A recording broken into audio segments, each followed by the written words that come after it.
La historia de Asia suroccidental y el norte de África, o comúnmente llamado Medio Oriente, es una maraña de eventos que puede ofuscar o fascinar a los interesados en ella. Para poder desenrollar esa gran maraña y comprender los orígenes y el desarrollo de la cultura árabe y de la religión islámica, se hizo una división histórica muy importante. Se habla de una Arabia preislámica, pues antes del profeta Mahoma, y de una Arabia islámica, después de las enseñanzas del profeta. En la primera, los árabes que habitaban la península situada entre el Mar Rojo y el Golfo Pérsico eran nómadas, denominados beduinos, que se dedicaban al criadero de dromedarios y ovejas. Ellos practicaban el trueque, eran politeístas, pero en momentos difíciles creían en un ser superior, Alá, el señor de la cabra. La segunda, en el año 610, Mahoma tuvo una revelación del arcángel Gabriel y comenzó a predicar una nueva religión monoteísta, hasta su muerte en el 632. Este video abarcará la Arabia islámica y la expansión del Islam hasta la caída del Imperio Otomano en 1919. El profeta Mahoma nació en el año 570 después de Cristo y pertenecía a la tribu de los Quraysh. Ellos eran guardianes de la Meca, uno de los centros comerciales más importantes en ese entonces. Mahoma fue un mercader en la ruta caravanera entre Damasco, hoy Siria, y la Meca, en Arabia Saudita. Se dice que en sus viajes aprendió sobre el cristianismo y el judaísmo. En el año 610, cuando Mahoma tenía 40 años, se le apareció el arcángel Gabriel y se le reveló el mensaje divino de Dios. A partir de ese momento, y motivado por su esposa, comenzó a predicar una nueva religión, el Islam. Pero habitantes de la Meca estuvieron en contra de su doctrina, por lo que en 622 Mahoma tuvo que huir a la ciudad de Yatrib, llamada después Medina. Esta huida tiene el nombre de Hegira, y a partir de esta fecha comenzó el calendario árabe. En el año 630, Mahoma conquistó la Meca, y 2 años después muere a la edad de 62 años. Los pilares del Islam son el testimonio de fe, la oración, la limosna, el ayuno y el peregrinaje a la Meca. Para ese momento, el Islam se había esparcido por parte de la península arábiga y vino el tiempo de los sucesores de Mahoma, los califas. El primer califa se llamó Abu Bakr, de 632 a 634. Era el suegro de Mahoma y combatió y venció a las revueltas de las tribus árabes durante esos 2 años. Él unificó bajo el Islam toda la península arábiga. El segundo califa fue Umar, del 634 al 644. Él se enfocó en conquistar los territorios vecinos, luchó contra el Imperio Bizantino y el Imperio Sasánida de Persia. En el año 638 conquistó Jerusalén y para 641 ya había esparcido el Islam hacia Siria, Palestina y Egipto. Él mantuvo una estructura de impuestos a los no musulmanes, por lo que se respetaron las otras creencias y así se financiaba el califato. El califa Umar no designó sucesor, pero instaló la Shura, o el consejo, formado por 6 compañeros del profeta, de los que saldría el nuevo califa. El tercer califa fue Uthman, del 644 al 656. Él continuó la expansión hacia el norte de África al oeste y también por Asia Central por el este. Murió asesinado el 17 de julio de 656. La polémica ocasionada por su muerte fue el origen de la primera fitna, o guerra civil, que duró 5 años. El cuarto califa fue Ali, del 656 al 661. Medina eligió a Ali como el cuarto califa, pero un pariente de Uthman de la familia de los Omeyas estaba en desacuerdo y quería vengar su muerte. En la batalla de Sifín 657, Ali aceptó la propuesta de que las diferencias entre él y Muawiyah fueran resueltas por un árbitro independiente. Este falló en favor del gobernador de Siria y Ali se replegó en su capital, la ciudad de Kufa, en el actual Irak, donde conservó cierto poder. La proclamación de Muawiyah como califa en el 661 pone fin a la época llamada Rashidun, de los califas bien guiados o califas ortodoxos, e inaugura el califato Omeya con capital en Damasco. Durante el 661 al 669 se da una de las expansiones más grandes del Islam, pues se extiende al oeste por la península ibérica, lo que hoy es España, y al este llegando a lo que hoy es Pakistán. Los omeyas le dieron una mayor importancia a la parte administrativa o política y no tanto a la religiosa o espiritual. También exigían que las personas que no fueran musulmanas se convirtieran, por lo que los impuestos bajaron y el control del gran territorio se ve afectado.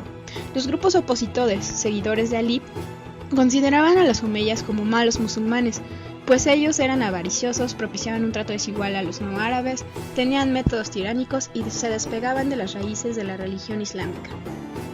En el 747 se llevó a cabo la revolución abasí, pero en España los omeyos controlaron el territorio y crearon el califato al-Andalus. Querían expandirse hacia lo que hoy es Francia, pero fueron detenidos en la batalla de Poitiers. A comienzos del año 929, el emir Abd-ar-Rahman III proclamó el califato de Córdoba y se nombró a sí mismo emir al-Munim, o príncipe de los creyentes. Durante más de 7 siglos, España estuvo ocupada por los musulmanes y los españoles estuvieron replegados al norte del territorio. Fue hasta 1492, con los beneficios del descubrimiento de América, que pudieron expulsar a los árabes hacia el norte de África. En el 750 comenzó el califato abasí, cuyo nombre se debe a un supuesto tío de Muhammad al-Abbas. Fue la segunda dinastía de califas sunís y se estableció en Bagdad. Una de las mayores contribuciones durante el califato fue la conjunción de la fe y la razón con el movimiento Mu'tazila y pensadores como Ibn Sina, los cuales plantean que la razón es necesaria para la revelación. Durante este se generó la edad de oro de la civilización islámica, gracias a las diversas innovaciones en las artes, medicina, filosofía, matemáticas, entre otras. El califato perdió poder político y se empezó a dividir. Además, en 1099 las cruzadas conquistaron Jerusalén y se establecieron en Palestina, el Líbano y Turquía. Los emires no pudieron unificarse y se debilitó aún más el califato. Después vinieron los mongoles, liderados por Hulagu Khan, nieto de Genghis Khan. En 1258, la dinastía cae en manos del Imperio Mongol y permanece por 50 años. Los mongoles quedan fascinados con la riqueza del Islam y después lo llevan al norte de la India. La caída del califato deja una gran inestabilidad política y a su vez implicó la fragmentación del territorio en Asia suroccidental. En un intento para defenderse a los mongoles, los abasí contrataron a los turcos, que eran una tribu de la Rusia meridional. Aunque ganaron los mongoles, ellos llegaron al poder después de que los mongoles se retiraran. La familia Osmani, de donde viene el nombre de otomano, controló los territorios para 1400 y comenzó así el auge del Imperio Otomano. En 1453, Mehmed II conquistó Constantinopla, comenzando la era de expansión del imperio hacia Hungría, Valaquia, Moldavia y Transilvania. Selim I atacó a los mamelucos de Egipto y Siria, tomando el Cairo en 1517. Después, en 1535, se unió con Francia contra los Habsburgo españoles bajo el reinado de Solimán, marcando el inicio del florecimiento de la literatura, la arquitectura y las artes, y se instaló la Sharia como legislación. En 1566, a la muerte de Solimán, comenzó la era de la decadencia. Los ulemas y janízaros fueron ganando poderes y ejercieron influencia en los gobernantes subsecuentes, provocando así mucha corrupción.